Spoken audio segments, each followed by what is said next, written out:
Bom dia a todos, bom dia a todas, bom dia para você que nos assiste pela Pop TV em Sobradinho e Porto Alegre ou nos escuta pela Cultural FM em Santa Catarina e no Rio Grande do Sul.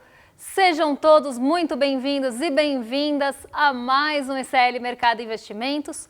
Hoje, quarta-feira, estou aqui vestida de Nina da Avenida Brasil com essa roupa que eu sei que vocês adoram aí no chat, para falar de vários assuntos importantes, inclusive o que ficou de ontem e o que tem de novidade, que eu falei que ia render, eu já tinha dado spoiler, que é o discurso do Donald Trump. Então, o que a gente vai falar hoje no programa? Vamos pegar o que a gente separou em destaque para falar hoje no Mercado de Investimentos, nessa quarta-feira, meio de semana. Vamos falar primeiro do fechamento, porque a Bolsa renovou o recorde, foi aos 191 mil pontos e o dólar caiu para 5,15. Vamos entender o porquê disso, o que levou a Bolsa a esse novo patamar recorde de fechamento. No intradiário, até no dia anterior, tinha flertado com o recorde, mas não conseguiu sustentar. Agora a Bolsa não só atingiu o recorde no meio do dia, como levou esse patamar para o fechamento. Então a gente vai explicar tintim por tintim do que aconteceu na Bolsa ontem, por que o dólar caiu, como os mercados internacionais reagiram e o que conduziu o nosso Ibovespa para mais um recorde, o 13º no ano. Outro assunto que a gente vai falar aqui durante o programa é a matéria, que foi mais propaganda contra o 6x1 do que qualquer coisa, porque embora o estudo venha da FGV e tudo mais, a forma que ele foi apresentado foi muito ruim, né? Então foi um estudo que traz ali uma comparação que deveria ser interpretada inclusive de outra forma, mas a Folha aproveitou um estudo para falar o quê? Que o brasileiro trabalha menos do que a média global. Então hoje a gente vai tentar desconstruir esses argumentos da Folha e mostrar por que essa comparação é estapafúrdia e por que essa comparação, inclusive, ela leva o Brasil a uma comparação, porque quando a gente está falando de média, gente, tem países que vão ter muitas horas de trabalho, tem países que vão ter menos, certo? É que nem colocar a cabeça no freezer e o pé no forno. A temperatura média pode ficar ali em torno dos 36 graus. Se você tem países que trabalham muito e que têm muitas horas de trabalho, e a gente não deveria se comparar com esses, porque muitos deles têm condições precarizadas de trabalho, sem dar muito spoiler aqui do que vem adiante, e tem países que trabalham menos, na média, a média pode ficar inclusive mais alta do que a do Brasil. Só que por que a Folha comparou a gente, por exemplo, com o Butão, que tem uma série de problemas, inclusive de desenvolvimento e no mercado de trabalho, em questões trabalhistas? E aí, será que essa é a comparação que deveria ser feita? Será que só isso tem que ser levado em consideração? Então a gente vai tratar esse assunto com bastante cuidado que ele merece, coisa que a Folha não fez. E a gente também vai falar hoje sobre ele, Laranjão, porque Donald Trump discursou ontem às 11 horas da noite. Eu estava com o meu notebook ligado nesse horário e eu fui acompanhando, eu estava fazendo outras coisas aqui do meu dia a dia, no Investidor Mestre, e enquanto o Trump estava falando, iam pipocando as falas dele ali no meu agregador de notícias que eu deixo do lado enquanto eu vou fazendo outras coisas. E aí eu fui vendo que o negócio ia render. Durou 1h48 e a gente vai trazer os melhores e piores, porque os melhores são os piores momentos da fala de Donald Trump, e muitas inverdades foram colocadas, inclusive nesse discurso, pequenas inverdades que, como diz Paul Krugman, numa foto acabam trazendo uma foto mentirosa dos Estados Unidos. A gente vai explicar por quê. Então esses são os assuntos do dia. Para não me estender aqui nessa abertura, já vou passar para a nossa agenda de hoje para entender o que sai nessa quarta-feira, quais são os condutores, o que se espera, quem fala, quem não fala. Então já vamos colocar aqui a agenda na tela para o pessoal de casa acompanhar e a gente passa pelos principais indicadores e falas dessa manhã. Porque às 8h30 saiu a nota de crédito de janeiro aqui no Brasil, divulgação do Banco Central. E essa nota é muito interessante porque ela traz a média das taxas praticadas, mas a gente consegue pensar, pelo mesmo que eu falei ali da temperatura, tem taxas praticadas muito mais altas do que a média. E aí, no Brasil, a média ela é deslocada para cima por conta de uma série de fatores, concentração bancária, a própria taxa de juros alta, que acaba levando também as taxas de juros para esses patamares. Então, é um estudo do Banco Central que sai todos os meses e que é muito interessante porque traz o endividamento, traz endividamento sem mercado, sem crédito imobiliário, traz o endividamento de forma geral no mercado bancário, como cada taxa é praticada na média aqui no Brasil. E já trago spoiler para vocês. Mês passa, mês vai, as taxas continuam altas. Seguindo aqui, pode voltar lá na página anterior.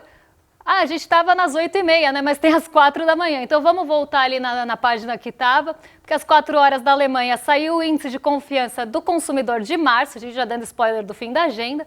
Também às 4 horas da manhã na Alemanha saiu o PIB do quarto trimestre e às 5 horas da manhã saiu o IPC da FIPE da terceira quadricemana de fevereiro, aquela medição semanal que a FIPE divulga. 7 horas da manhã na zona do euro saiu o CPI e o núcleo do CPI, janeiro final aqui. Então o índice de preços lá na Europa e na zona do euro já foi divulgado, tanto o índice de preços quanto o seu núcleo, aquele que exclui os preços mais voláteis. E às 8 horas no Brasil, a FGV divulgou a sondagem da indústria, trazendo o sentimento do setor industrial em fevereiro. Aí sim, já demos spoiler, vem a nota de crédito de janeiro, medição do Banco Central e divulgação do Banco Central. 12h30, daqui a pouquinho, eu tenho estoques de petróleo, gasolina, destilados e taxa de utilização das refinarias, também semanal, até dia 20 de fevereiro. E às 2h30 da tarde vem o fluxo cambial semanal, esse também conhecido nosso, junto à balança comercial e ao Focus, sempre mostra a carinha aqui durante a semana. Às 10 horas, a Coreia do Sul decide a sua taxa de juros e divulga sua decisão de política monetária. Passando agora para o fechamento de ontem, que levou o Ibovespa, como já comentamos aqui, para um novo recorde. A gente teve alta forte na Bolsa, inclusive uma alta puxada ali por bancos, né? Os bancos que apanharam no dia anterior mostraram sinais de recuperação, também subiram em bloco, mas eles não foram sozinhos. E eles sozinhos também não conduziram a Bolsa a essa alta que levou ao recorde dos 191 mil pontos, que vocês vão acompanhar aqui na tela. A Bolsa subiu 1,40, foi uma alta, como falei, bem forte e puxada em bloco pelas ações do índice. Só 9 ali, se não me engano, ações ficaram no terreno negativo. A maioria das ações subiu e subiu ali puxando esse índice para o terreno positivo, lugar que ele ficou durante o dia inteiro. Então ele não saiu do azul, ficou ali nesse terreno todo o dia e toda a sessão, e alguns ventos de Nova York também sopraram a favor, porque foi um dia de recuperação, principalmente do setor de tecnologia lá fora, depois daquela preocupação um pouco mais alarmista em relação à inteligência artificial. Parece que os ânimos acalmaram um pouco e tiveram outras leituras em relação tanto ao setor de inteligência artificial quanto de tecnologia, e eles acabaram subindo, os dois setores, ou o setor de tecnologia como um todo, acabou subindo bastante, o que influenciou essa alta maior da Nasdaq que vocês estão vendo de 1,04.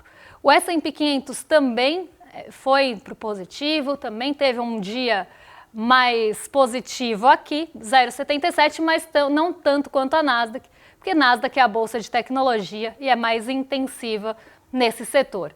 Então, um dia mais positivo para o setor de tecnologia, que acabou inclusive contaminando outros, ou até contaminando, não, né, porque foi no positivo, contagiando de forma positiva outros setores ligados à tecnologia não tão diretamente. Outra parte que se favoreceu muito desse movimento foi o setor de chips e semicondutores. Então foi um dia bem positivo em Nova York, de recuperação eu diria, e um dia mais clássico que a gente tem alta da bolsa e queda do dólar, que ontem voltou a ceder e foi para os R$ 5,15, ainda na expectativa também pela fala do Trump no fim do dia. Então já se posicionando, o mercado se posicionando para o possível caos que viria logo depois, então já tentando ali se proteger de um enfraquecimento do dólar, mas também um dia que a Bolsa subiu bastante, a Vale contribuiu, a Petrobras teve um movimento interessante porque ela subiu em bloco junto com as outras. Foi um dia de queda do preço do petróleo ontem, mas mesmo assim a Petrobras conseguiu desviar, driblou esse movimento e foi para o positivo junto às outras empresas, junto aos outros ativos aqui da nossa Bolsa. Então foi um dia positivo, de otimismo generalizado, confirmando aquela entrada de recursos vindos do exterior, que a gente tem falado aqui, e confirmando esse destino do Brasil, desse recurso que vem do exterior, como um possível lugar de ganho na renda fixa e potencial de valorização na renda variável. Um dia bem parecido com outros que a gente viu de alta mais forte e atingimento de novos recordes, mas aqui um dia de recuperação, principalmente para o setor financeiro, que tinha sido mostrado fraqueza no dia anterior, sofreu bastante correção. Inclusive tem um movimento interessante do setor financeiro, porque ele foi um dos primeiros a reagir. E quando ele reage naquela alta da Bolsa, ele se descola dos outros e sobe um pouco mais.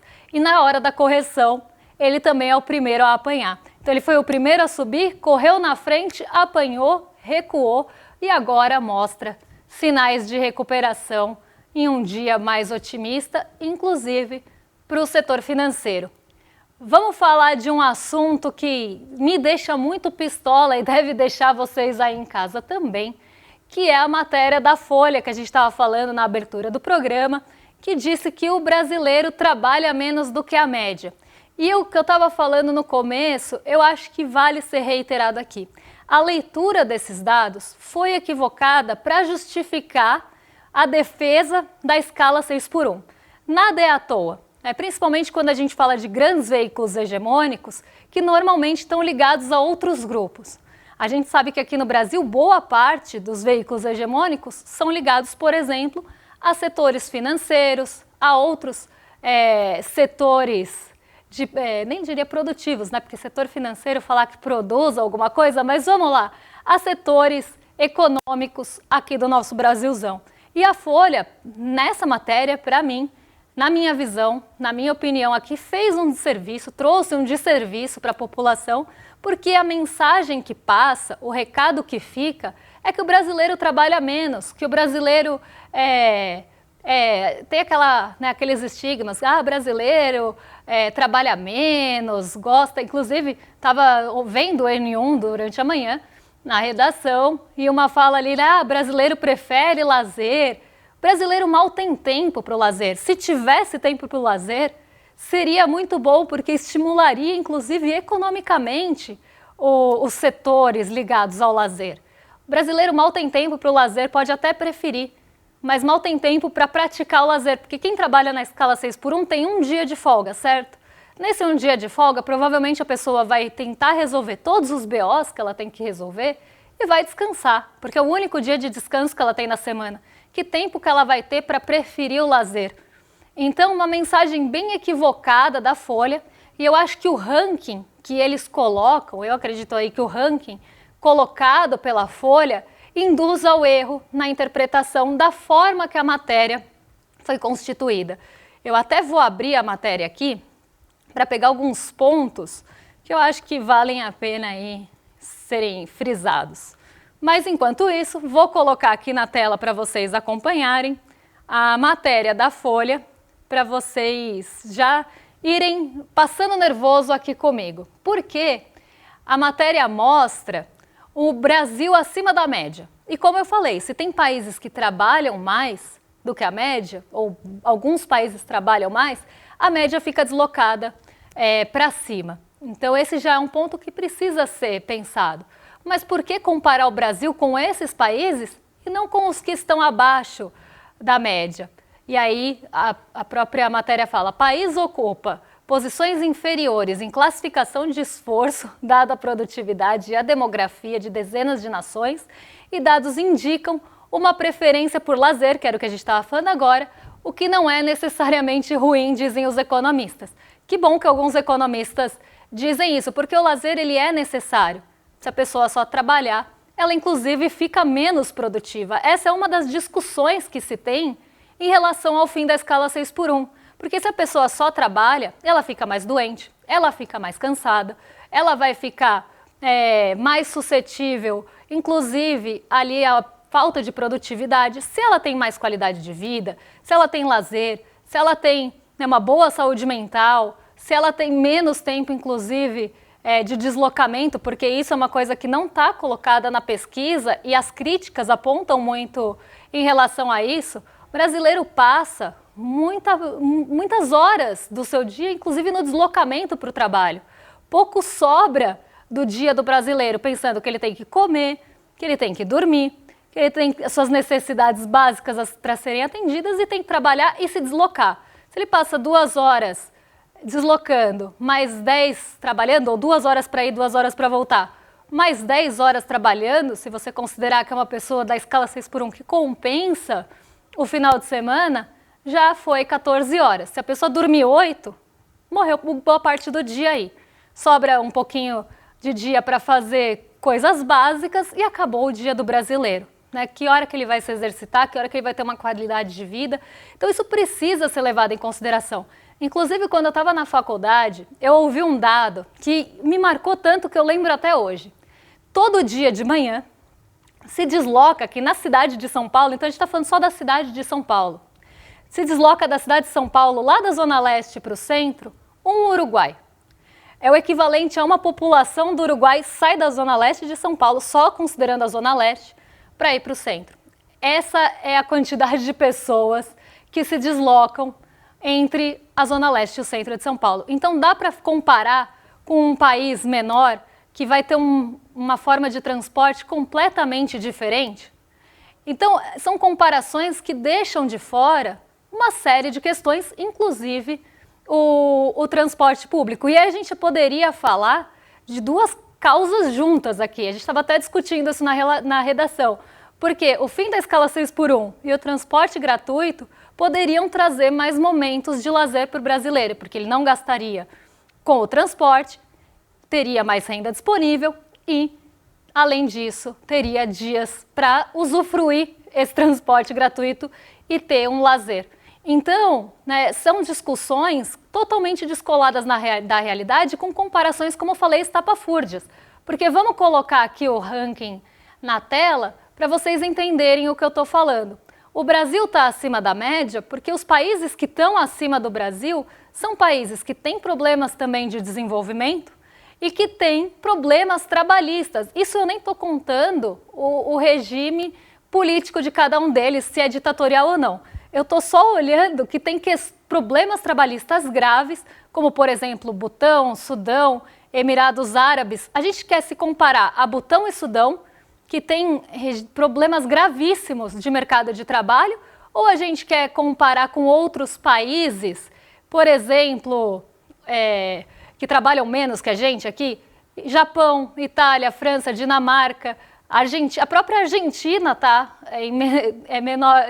com menos horas de trabalho do que o Brasil por enquanto, né? Agora vamos ver como é que fica com a nova lei trabalhista por lá. Os Estados Unidos, as Filipinas, por que a gente está se comparando com o Butão e com o Sudão, em vez de se comparar com um país como a Argentina até agora? Por que não se comparar com países que estão abaixo da gente no ranking em horas trabalhadas? Porque essa comparação tem que ser justamente com países que têm problemas no mercado de trabalho. Isso sem contar uma série de fatores que a gente pode discutir do nosso mercado de trabalho aqui. Então a Folha foi muito infeliz nessa colocação, vi muitas críticas em relação a isso e me junto a essas pessoas, porque sim, foi infeliz, a comparação foi descontextualizada de certa forma, porque não olha a figura geral e, além disso, faz essa comparação que dá a entender que a gente trabalha menos, mas trabalha menos comparado com países que têm problemas não só de desenvolvimento, mas também de mercado de trabalho. Então, por que a gente está sendo comparado a esses países? Então, é uma série de questões que foram deixadas de lado. E eu acredito, de propósito, com esse foco no brasileiro trabalha menos, para defender a escala 6 por 1 e não se posicionar a favor do fim da escala 6 por 1, porque isso pode ser interessante a setores que estão próximos à Folha, por exemplo. Então, muito infeliz a comparação. Dito isso, falando em infeliz, eu já vou passar para o nosso próximo assunto, porque ontem Donald Trump se pronunciou e a gente já sabia desde a hora que a gente viu na agenda que às 23 horas ele ia falar que a coisa ia render. E Donald Trump usou o seu modo de sempre, pequenas mentiras, grandes estragos e grandes ataques, porque ele atacou todo mundo que ele podia. Atacou as eleições, atacou o Biden, atacou os democratas, atacou o Irã, atacou, quem mais que ele atacou? Vamos ver aqui. Atacou os imigrantes, atacou, eu posso pegar, quando você olha as falas, ele atacou todo mundo que ele podia e não podia, né? Então, ele atacou quem ele pôde e não pôde mesmo. Quem mais que ele atacou? Inclusive, tem uma fala ótima aqui que depois eu vou pegar para vocês. Mas ele atacou as eleições, já falei, né? Atacou, falou das tarifas, falou que elas voltam mais fortes do que antes. Então, assim, foi uma série de falas também infelizes num discurso de Estado da União que foi histórico por ser o mais longo já realizado. Se não me engano, foi 1h48. Isso mesmo, durante 1h48 ele falou.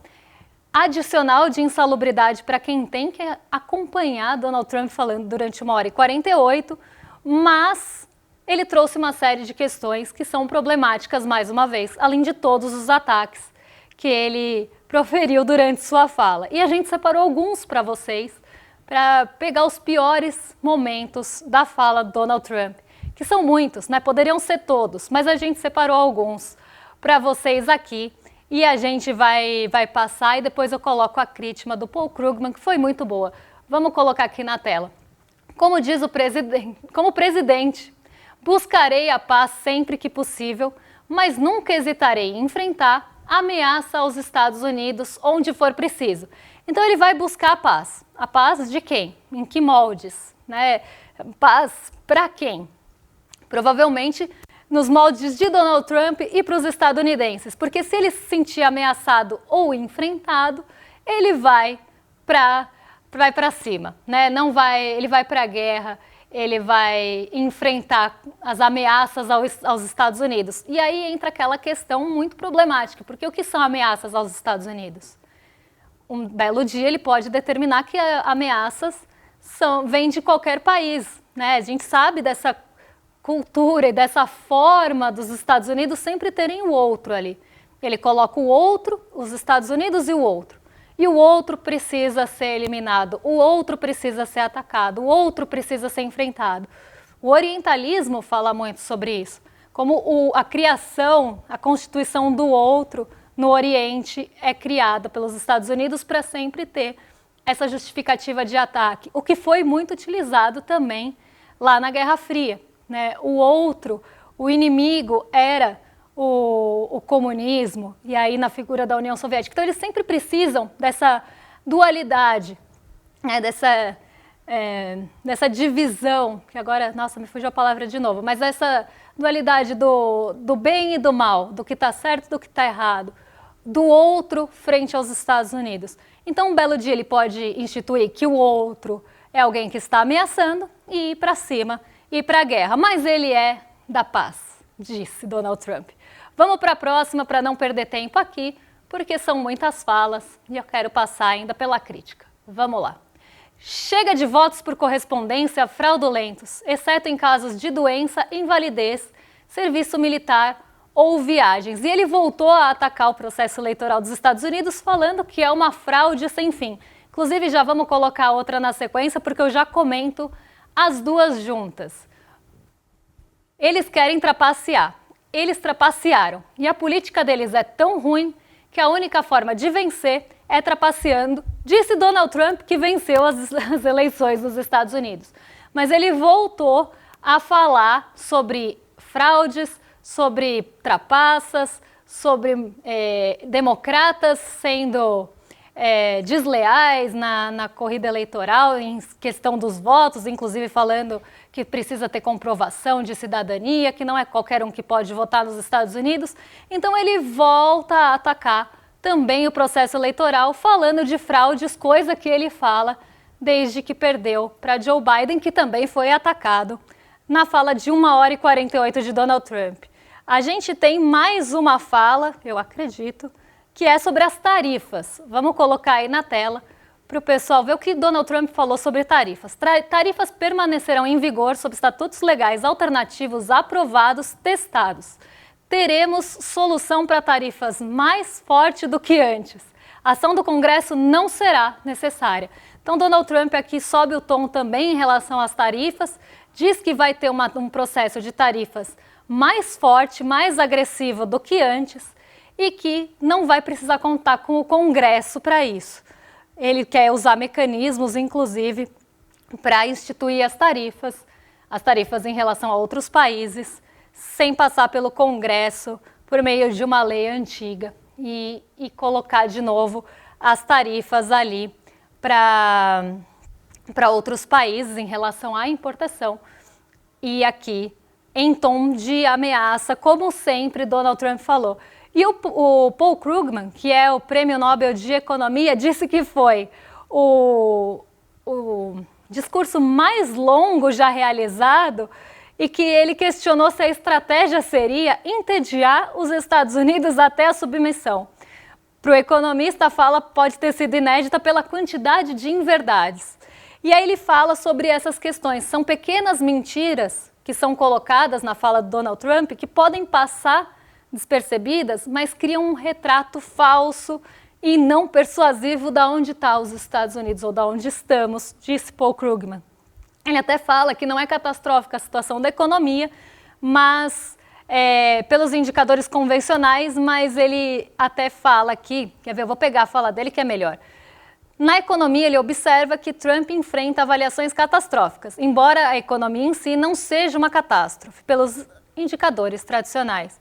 Ele fala de outros pontos e de outros descompassos entre as promessas de campanha de Donald Trump, principalmente em relação à energia e alimentos, aos preços, e como isso tem efeitos no bolso dos estadunidenses, e que ele também fala da deterioração da imagem dos Estados Unidos e perda de confiança dos aliados, motivo esse também que vem trazendo esse recurso estrangeiro para o Brasil. Então, Donald Trump fala 1h48, coloca pequenas mentiras, causa grandes estragos na imagem geral, e isso ficou marcado aí no seu discurso da União, além de ser o mais longo e ser um teste de paciência e que, como falei, deveria ter insalubridade. Vou chamar vocês porque amanhã tem o Oráculo ICL, uma ferramenta que vem para mudar a nossa plataforma e a forma que vocês interagem também com a nossa plataforma, e ela vai trazer uma série de surpresas, novidades, inclusive tecnológicas, que vão permitir que vocês naveguem melhor no nosso conteúdo, nos nossos cursos, consigam encontrar pensamentos de alguém que vocês queiram. Então, quero saber o que disse o professor Lindener sobre tal assunto. Você vai encontrar o que disse o professor Lindener, ou como eu devo ver, por exemplo, uma questão histórica, uma questão social. Então ele pega nossos cursos e acaba trazendo, com base nos nossos cursos, as respostas das dúvidas de vocês, das informações que vocês precisam e do que esteja ali tirando o sono. Então, o Oráculo ele é uma ferramenta que vai ser apresentada para vocês amanhã, às 8 horas da noite, quinta-feira, e eu tenho certeza que vocês estão ansiosos como eu para essa novidade. E se você quiser saber mais sobre ele, é só entrar em clmercado.com.br e clicar no QR Code que está no cantinho da tela, que vocês já se inscrevem e não vão perder essa apresentação do Oráculo ICL na quinta-feira. Agora eu vou rolar para os nossos vizinhos de cima. Ontem falaram que eu errei porque Guga Noblar não está pronto para receber vocês, mas vocês estão em mais do que excelente companhia agora com o William De Luca e o Guga Noblar, que hoje o tema do rolê, a gente estava tendo uma grande discussão na redação, inclusive, sobre isso, é o tamanho do cu da baleia. E toda a importância, inclusive ecológica, que isso tem, porque existe uma importância ecológica. Então hoje no Rolê ICL, pauta quente, cu da baleia, vou rolar para os nossos vizinhos de cima e amanhã eu volto. Um beijão. O primeiro super lançamento do ICL. Galera, esse ano é o ano que o bicho vai pegar. Ano de eleição aqui no Brasil. E se o negócio já é guerra sem ser ano de eleição, nesse ano se prepara. O negócio vai ser literalmente violento. E a gente tem que estar preparado. E o ICL vai revelar a maior ferramenta já desenvolvida até hoje para te dar esse superpoder de ser capaz de argumentar, de discutir, de debater com um conhecimento que ninguém tem e de forma prática, rápida e certeira. Uma revolução. Uma ferramenta que não existe em lugar nenhum do mundo. Você vai conhecer essa ferramenta que tem o nome de Oráculo ICL no dia 26 de fevereiro às 8 horas da noite. Você vai querer começar a usar no mesmo dia. O primeiro super lançamento do ICL para 2026. Você sabia que todos os nossos programas estão no Spotify? A notícia não pode parar e agora você pode acompanhar todos os nossos programas onde e quando quiser. Siga nossos canais no Spotify e tenha acesso ao Chico Pinheiro Entrevista, Desperta ICL, Rolê e muito mais. ICL no Spotify. Informação que te acompanha.